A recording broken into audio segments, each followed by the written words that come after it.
Welcome to the Off the Charts Football Podcast. I'm Matt Manocherian, former NFL scout and now of Sports Info Solutions, joined by Aaron Schatz, the godfather of football analytics and the founder of Football Outsiders. As always, we've got our producer, Justin Stein, with us. And Aaron, we are back 2 weeks in the books. And what are you looking forward to as we head into week 3? Well, it's a huge week. I mean, as far as really good games this week, we couldn't ask for more. We'll talk about them, but just to go through the most important games of the week, they're just huge. I mean, Baltimore, Kansas City is, as Mike Tanier put it in walkthrough today, like all throughout the off season, when we were working on our book and not knowing whether there was going to be a 2020 NFL season, this was the game that we were looking forward to. Like, if only we can see Baltimore play Kansas City, like the world will be okay. New Orleans, Green Bay, I think is fascinating. Seattle, Dallas, Buffalo versus the Rams. And that doesn't even get into games that we're not even going to get into on this week's show that are good this week, like the Raiders at 2-0 against the Patriots. Yeah, there are too many interesting matchups for us to even discuss. So this week, we're going after it, though. We've got the most important games of the week for Super Bowl odds explicitly. Should we get right down to it? I know it was a disappointing week from an injuries perspective. That's something that we had kind of circled going into the season as a potential thing that could happen. Just happened week 2 instead of week 1. But right, it hit us a week late. So hopefully that was just a random week. I was doing actually a little bit of writing about that myself this week. So hopefully it's just a little bit of random variation. It wasn't the most injuries we've seen in a week in the last few years, but it was the 6th most since 2017. No, and I will say week 2 of last year was also a very heavy injury week, because I went back and looked at like my DVOA article from week 2, and it talks about, I had to adjust our preseason projections, part of our ratings for all the injuries this week. And that was when Roethlisberger went out, and that was when Nick Foles went out. And I think Foles may have gone out week 1, but Roethlisberger went out week 2. And there were a couple of other quarterbacks who went out in week 2 of last year. So week 2 was a big week last year. So I don't know whether there's a thing about week 2 or probably just random variation. Yeah, injuries happen. And so hopefully this is just a random thing. But, we'll keep an eye on it, and we'll keep seeing if this if more of a pattern starts to emerge. The other aspect of it is what the 49ers were complaining about, which was the turf at the Meadowlands. And I know Dr. Zachary Binney has done great work on Football Outsiders in the past, kind of looking at the field surfaces. And so we did some looking into that too. And we also found that turf fields in general, there is a greater injury risk, lower body injuries especially. We were able to replicate his findings from several years ago and see that that's still the case. Now, all field turfs aren't created the same. They're all different. So it seems like there might be an issue with what was put down specifically in MetLife. And it'll be interesting to see going forward, is there going to be a recurrence there? Is this something that needs to be addressed? Or again, is this random variation? I believe when Zach originally wrote about the injuries in different stadiums, MetLife had not been around. So we didn't have data on that. So it's interesting that you were able to do that and find that MetLife is a problem and that the turf is a problem. The other thing, just talking about the games of this week, is I started talking about this before we came on and started recording. It's always tough to preview games early in the season like this, because you have to ask yourself, first of all, how much from the first 2 weeks matters and how much is just small sample size? But then also how much from last year matters versus how much teams have changed from year to year. So it's kind of hard to know how to predict certain matchup aspects of these games. Yeah, I beg anybody to explain to me what the Raiders are, because I'm really not sure yet. I've got some ideas of what they might be, but I think we're far away from knowing what any of these teams really are. All right, so let's start right at the top. Let's start with the big one. What do you have for the most important game in terms of Super Bowl odds? Of course, the most important game, and we're doing Super Bowl odds instead of playoff odds because, this game, for example, both teams are probably making the playoffs either way. But Baltimore and Kansas City, both teams win the Super Bowl 16% of the time when they win this game, 11% of the time if they lose this game. These are our top 2 Super Bowl contenders this year. They've met each of the last 2 years, and that was a Lamar Jackson game in 2018. Both of those games were in Kansas City. Both of those games were very close. This game is in Baltimore.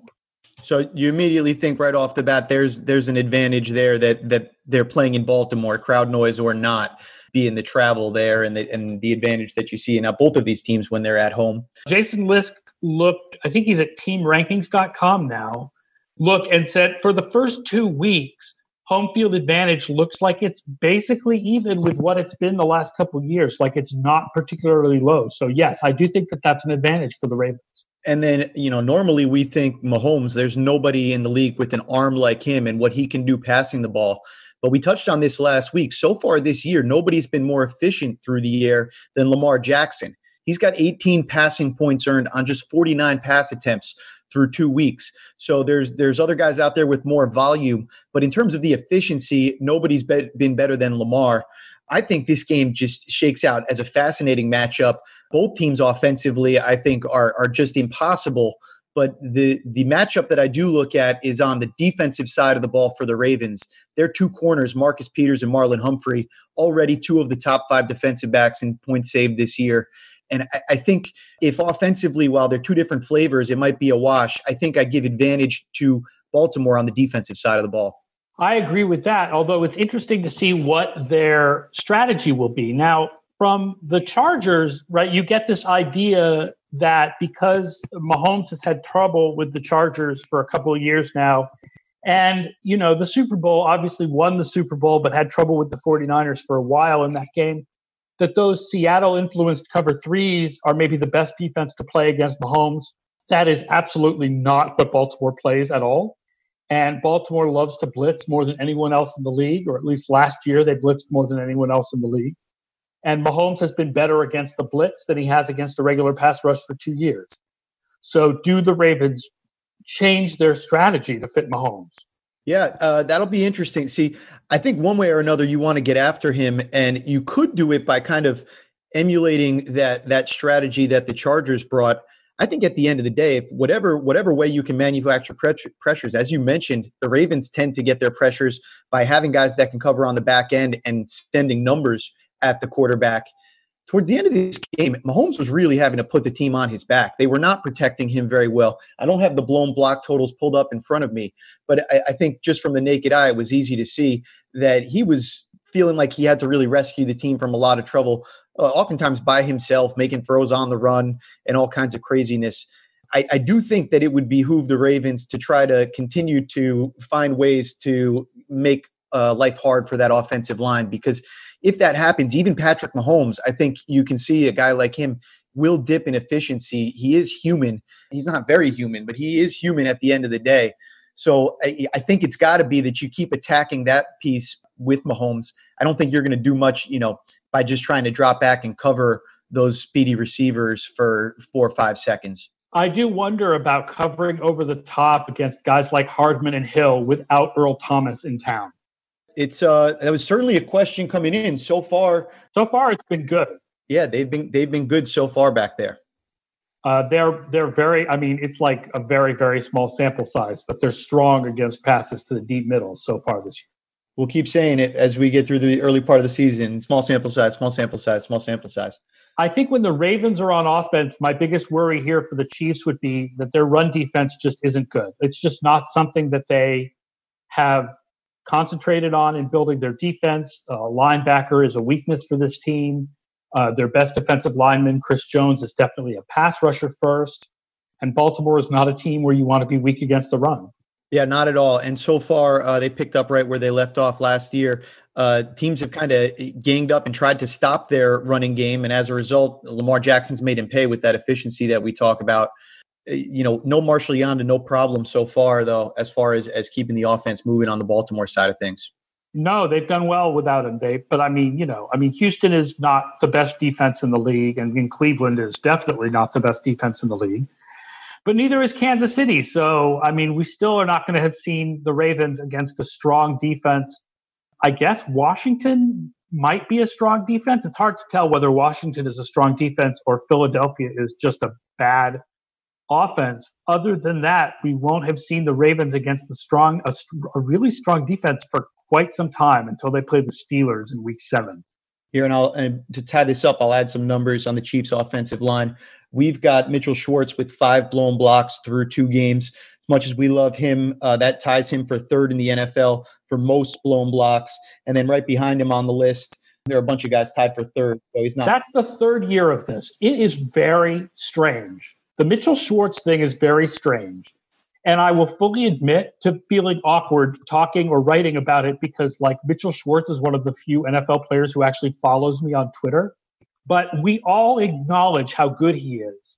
But he consistently comes out high in blown blocks every year. And then you go back and you watch those plays, and you're like, yep, that was blown. Like, I think that the deal with Mitchell Schwartz is that the good plays are so good that they definitely far outweigh these bad plays. But he's got some bad plays. Yeah, and it's been Eric Fisher has struggled on the other side so far this year, too. He's got 4 blown blocks. So between the two of them, it's made life rough on Mahomes. And I think he's gotten a little bit of happy feet back there, and he's kind of returned the favor to them by not making their job super easy as deep as he's taken some of his drops. I've seen some of the Twitter conversation about this week, and I think there's some smoke there. Yeah, I absolutely agree. All right, let's move it forward. Unless there's anything else you wanted to talk about with that game, let's get to the next most important game for the Super Bowl odds. That would be New Orleans and Green Bay. That is the Sunday night game in New Orleans. This game, the Saints, now I'm going to have to explain. The Saints win the Super Bowl in 14.4% of our simulations if they win this game, 9.2% if they lose. The Packers in 5.5% if they win, 3.2% if they lose. Why are the Saints higher than the Packers when the Packers have clearly been the better team this year? Well, as I've written about a lot on Football Outsiders, we are still very heavily incorporating our preseason projections. All the work that I've done says that early in the year, you should be heavily weighting your preseason knowledge when you're looking at how well teams are going to play for the rest of the year. Now, it's tough to do that because subjectively, we look and we see, and not just subjectively, objectively, we know Aaron Rodgers is on fire. His complementary pieces are playing better than they have in recent years. Breeze looks like garbage, especially against Vegas. But, you know, I went into depth on this in the DVOA article this week. The Saints were better against the Raiders than you think they were. They averaged 7.4 yards a play, which was 4th in the league for that week. Even if you take out the last meaningless drive, they averaged 7.2 yards per play. They got killed, absolutely destroyed by penalties. And I don't think it's likely they're going to have that many penalties in every game for the rest of the year. That's a really interesting point because I certainly came out of the game and I thought, man, what is going on with Breeze? But it's fascinating to me that DVOA looked at this and was able to parse out that the penalties might be having an outsized influence in what's going on there. I looked for this is just the last 2 years because I just did a quick look before we got on to record the podcast. But the correlation of penalties in weeks 1 and 2 to correlation of penalties the rest of the season was 0.06. That's not a lot of correlation. Just to give an example, Cleveland last year had 16.5 penalties per game in weeks 1 and 2, only 8.5 per game for the rest of the year. So I don't think you can count on the Saints to like get 130 yards more penalties than the Raiders did. Like that's not going to happen on a weekly basis. Right. It's just not sustainable. You just don't see stuff like that happen. For what it's worth, we have the Saints, all things considered, they're still 15th in EPA by our metrics after 2 weeks. So it's not like they've been the worst offense in the league.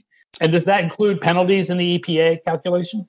I have to check, actually. I don't know. I'm reading it right off the Pro Data Hub right now, and I'm not sure off the top of my head if that's included or not. So they're 7th in DVOA, which only includes a couple of penalties. Includes pass interference, which is the biggest penalty, but doesn't include all the holdings and unnecessary roughnesses and whatnot. They come out higher. They just got killed by penalties, especially third down penalties that gave the Raiders new sets of downs. Yeah, so I started looking into this. I said, what's going on here? Rodgers continues to lead the NFL in total points. I think no surprise there. But Drew Brees has actually 0 total points earned through the first 2 weeks of the season. So there's been good and bad. but I said you'd think Breeze would know better than to say he doesn't care about statistics, as I heard on ESPN this morning. But in terms of IQR, it hasn't been as bad, but it also hasn't been the Breeze that we're used to. So I ask one question: is it Michael Thomas? Because the lack of Michael Thomas is a huge thing. Yeah, but Traquan Smith had a big game. Traquan Smith had, I don't have the numbers in front of me, but he had almost 100 yards. He had a good game, but all of a sudden, if you're having to shuffle in and make, really work to get Traquan Smith 100 yards, as opposed to Michael Thomas showing up at the stadium and having 100 yards, and then maybe getting a bonus out of Traquan Smith, it was worth looking into. I checked out on the on-off tools, on the on-off splits tool, and last year there weren't a lot of snaps without Thomas on the field, but the passing offense of the Saints had a negative EPA without him. And on a per 60 play basis, which approximates the number of snaps in a game, the Saints passing offense was 40 points better with him on than off. In terms of positive percentage, the EPA version of success rate, they had a 55% success rate passing with him on the field, just 29% without him on the field. So I do think it changes the calculus for the defense and makes them a different team to defend. If it's not that, it's health, and that's a really big concern. Interesting. I know we're all noticing that Breeze has been throwing really short, but Breeze has always thrown really short. So that's not the difference. He's just not completing, right? He's the king of completion percentage over expectation.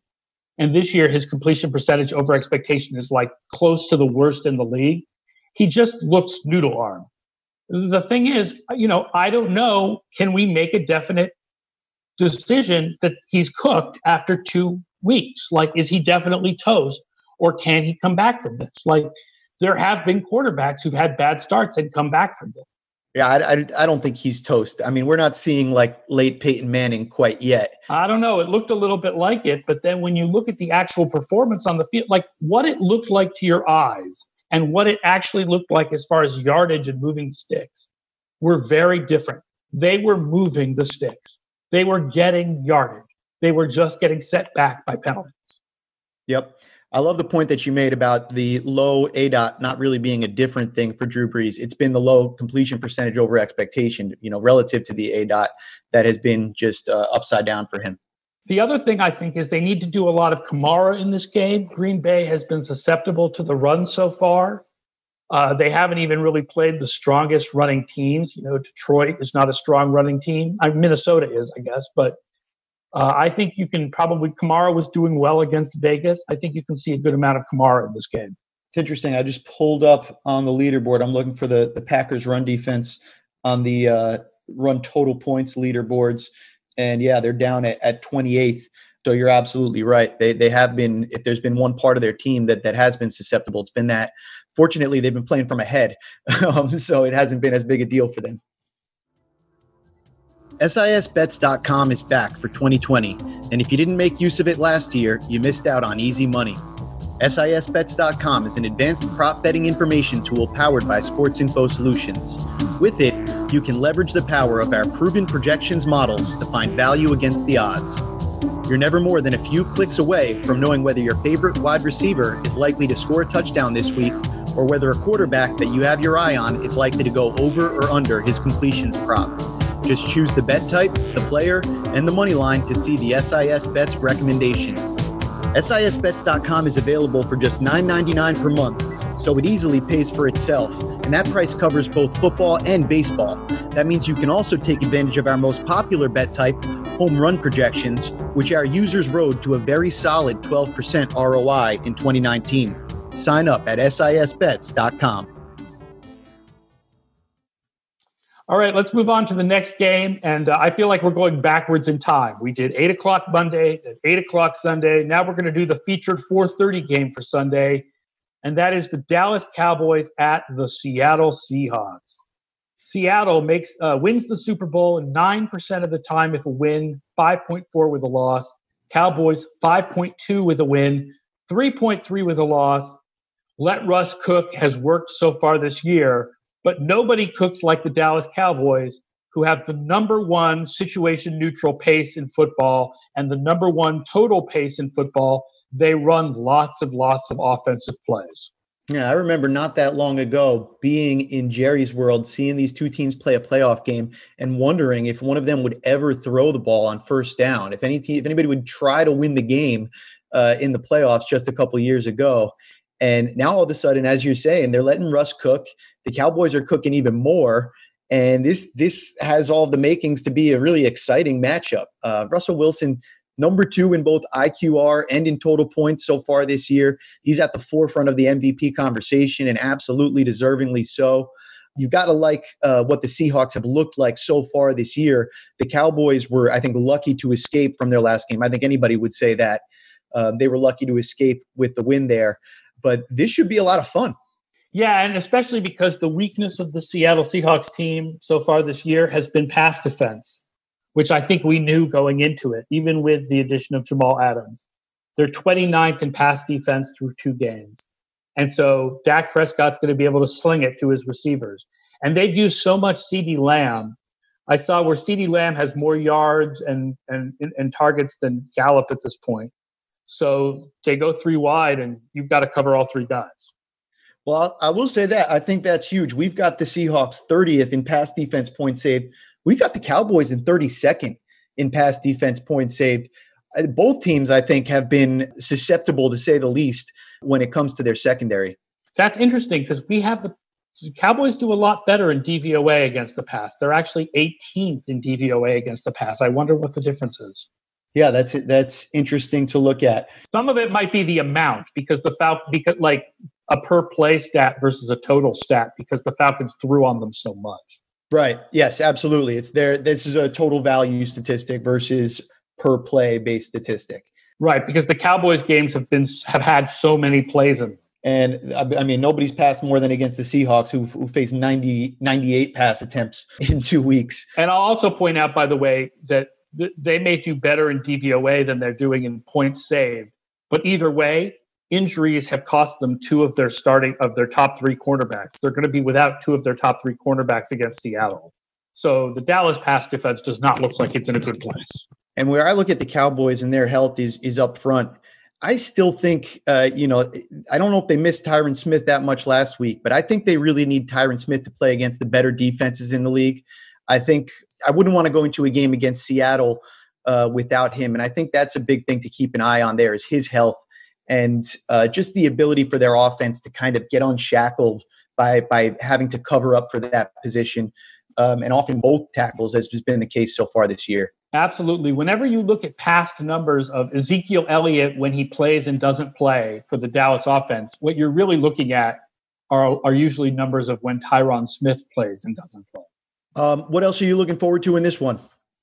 I mean, Russ cooking, Dak cooking, like we said, it's just going to be a crazy pass-heavy game. Also, Seattle has been number 1 in special teams so far this year, so that's a little bit of a secret advantage. Obviously, special teams is less predictive than offense or defense, but still, we know they've got a strong punter. If anybody, God forbid, has to punt in this game, although I doubt there's going to be that much punting.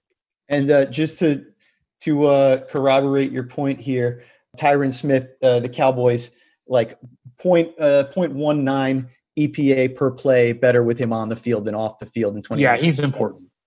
He's okay. All right, and up last, the big interesting matchup that I don't think we might have predicted coming in as much as these other ones. What do you have for the last one? This is the Who is for Real Bowl of Week 3, which is the LA Rams at the Buffalo Bills. Rams win the Super Bowl 7% of the time with a win, 4.7 with a loss. Bills 4% with a win, 2.6 with a loss. Obviously that's related to the fact that we had the Bills a little lower in our preseason projections, but they've been fantastic so far this year in the exact opposite way of what we expected, right? So what we said about Buffalo going into this year was that if the quarterback was a problem and we loved the rest of their roster. Instead, what you've gotten from this year is the quarterback has been fantastic and the passing game has been fantastic. The running game has been terrible. It ranks 29th in DVOA. And defensively, they've been mediocre. We had them as the number 1 projected defense, and they've actually been 12th. So interesting stuff. Again, interesting. And 12th against the Dolphins and the Jets.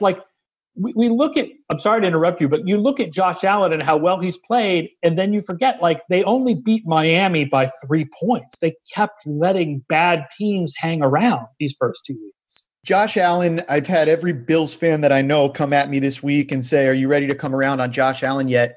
And the answer is, do it against somebody that's not the Jets or the Dolphins, please. Dolphins had Byron Jones go out of the game, I think, in the first possession of the game that the Bills had the ball.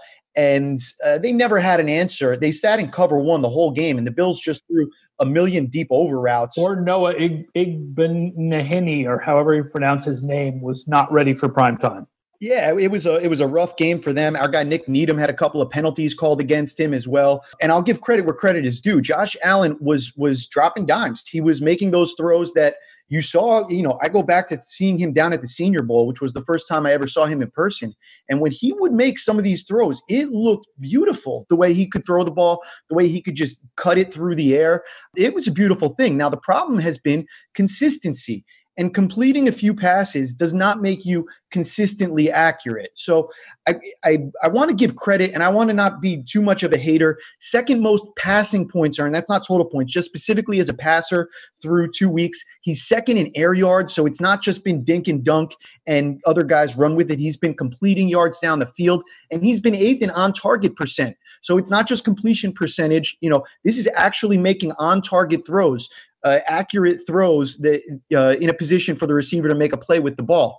So he's been good. Stephon Diggs has been a difference maker. He's been second behind Calvin Ridley so far in receiving total points this year. I just want to see it against somebody that's not the Jets, who I think are the biggest tire fire in the NFL right now, and not the Dolphins, who, once you took Byron Jones off the field, their secondary was a lot like their secondary looked last year, and they really just couldn't keep up with any of those guys. So I want to see the consistency before I'm ready to say, well, that's the quarterback. I think this is a signal that he's better than we've given him credit for in his first 2 years. I don't necessarily think it's a signal that he's an MVP candidate. I mean, Ryan Fitzpatrick has had starts like this too, where he's dominated the first 2 games. But Ryan Fitzpatrick is better than what we thought Josh Allen was. I also think the Bills fans are having a hard time with the idea that Josh Allen being this good at the beginning of this year doesn't change what he was the first 2 years. Like, it doesn't change the past. I will say Doug Farrar wrote at USA Today, and then Dan Pizzuta wrote also at Sharp Football Stats about the amount of man coverage that the Bills were taking advantage of in the first 2 weeks. And last year, at least, the Rams were a very low team in man coverage. 29% of the time was ranked 24th. So if a lot of this was about Brian Daboll, running routes, calling routes that took advantage of man coverage, especially with Byron Jones out, that's not likely to be the way it's going to work against the Rams. Yeah, I can tell you certainly this game last week, there must have been 10 of the deep crossing routes that just with the cover one, there's no answer for it, and you're just chasing a speed receiver across the field like a madman. So that was a story. I don't know if we really know the Rams' defensive identity yet, except for the fact that it revolves around number 99 and number 20 now, the 2 guys that they paid up there. I'm excited. We'll see how they do against the Rams defense, which is a much different test than you get out of the Jets or Miami. Aaron Donald already currently tied with DeForest Buckner and Quinnen Williams for the lead in points saved amongst defensive tackles. DeForest Buckner going over to the Colts and Quinnen Williams playing a little bit better for the Jets so far this year. I think that the way the Bills attack is actually going to be running at Aaron Donald. I think it's a big problem when you play against Aaron Donald to think you're going to be able to run away from him or you're going to be able to contain him as a pass rusher. I think the only way to really do that is to run at him, to make him defend at the point of attack, because then you actually have a chance of getting a hat on him, and he's not disrupting everything else that you're doing. So I'm interested to see that, and I think we're going to see Josh Allen play much more that Cam Newton style that we've come to know Josh Allen for than this, aired out Marino Josh Allen that we saw in weeks 1 and 2. Yeah, it's funny talking about Aaron Donald at the point of attack. You get all into that debate from the internet from a couple weeks ago about that new ESPN stat that suggests that Donald is not strong against the run. Yeah, I read that article, and I haven't done any further research about it. That's an interesting one. I'll have to circle back on that because I'd like to see what some of our stats have to say about that. I know certainly when we look at it in terms of run defense total points, he's always one of the top players. Yeah, I think there probably is an element where you're willing to trade the idea that he sometimes runs past the play for the plays that he makes in the backfield. Right. It's plausible. I love the next gen statistics that come out. They're obviously using the most incredible data that's out there. But at the same time, sometimes there can be things that we pick up with just our eyes as analysts that can be harder to build in, especially with your first couple of tries at building a model. So it could be something that we're not seeing. It could be something that this statistic, like you're saying, might have a little bit of a blind spot towards. I'll be interested to watch it in this game because the Bills have had trouble running the ball in the first 2 weeks. That's why they haven't been able to ice those leads. They haven't been able to ice the leads with the run. And we like them in terms of their running backs, their rushing points earned, the ability of their running backs to break tackles. That has been very good with those two young running backs that they rotate in there. It's been the offensive line that's been an issue for them in terms of clearing those holes. So I'm with you. We've got to see how that shakes out. And the Bills are 30th in adjusted line yards through 2 games, which might as well be next to last because the Giants are not actually playing in the NFL when it comes to line blocking. They're so far behind everybody else. We're sorry, Saquon. We're really sorry. Apologies to Dion Lewis for what he's going to go through, and Devontae Freeman too, because it's not going to be pretty. All right. On that note, we'll sign off and get out of there. Thank you to all the listeners. Please remember, subscribe, rate, review, tell your friends about the Off the Charts Football Podcast. You can check out footballoutsiders.com for all of their great content. You heard Mike Tanier's walkthrough went up today. Anything else that people should check out on Football Outsiders? Film room about the Pittsburgh defense. And as always, sit-start advice and DFS advice from Scott Spratt going up this afternoon. There's another one. If the Steelers keep playing well, I'll have to let you take a victory lap around me for predicting that they would be one of the top teams coming into this year when I wasn't buying it. I'll have to take that along with the victory lap I'm taking on the Jaguars not sucking and the one that I'm going to have to give back when Drew Brees turns out to be noodle-armed. All right. As far as Sports Info Solutions, you can check us out at sportsinfo_SIS. Check out the free SIS Data Hub by visiting sisdatahub.com. We've got some cool new advancements coming to that site soon, and that's all free for you. For my co-host, Aaron Schatz, and our producer, Justin Stein, I'm Matt Manocherian, and thank you for joining us for the latest episode of the Off the Charts Football Podcast.